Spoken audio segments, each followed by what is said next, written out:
Welcome back mga katambalan, mga hot topic and issue pag-usapan natin. Update po tayo kay David Ligauco na kung saan nga po itong si David ay nag-post sa kanyang social media account at ito nga po ay kuha sa Boracay. Makikita nga po dito yung ilang magagandang view na kuha nga po sa Boracay. Makikita rin itong si David na nag-enjoy sa Boracay at talaga namang makikita rin na sumakay pa nga ng yacht itong si David at talaga naman napakaganda nga ng Boracay na isinare nga ni David sa kanyang social media account.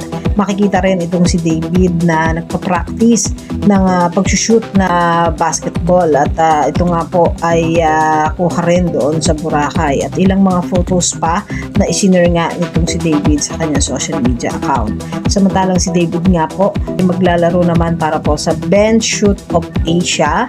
Ito po ay basketball exhibition game featuring Team Korea Rising Eagle versus Team Philippine Cruise Showtime.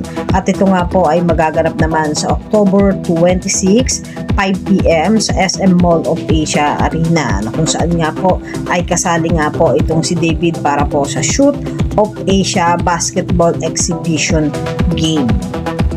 Meron din ilang mga post nga. Ito naman po ay kuha naman doon sa taping ng Never Say Die na pinagbibidahan naman po ni David Ligauco at ni Jillian Ward. Sa talaga namang nakakapanabik na mapanood nga po yung Never Say Die na pagbibidahan nga po ng dalawa. Yan po yung mga update natin ngayon kay David. Kayo mga katambalan, ano ang masasabi nyo? Mag-comment lang sa comment section at pag-usapan natin.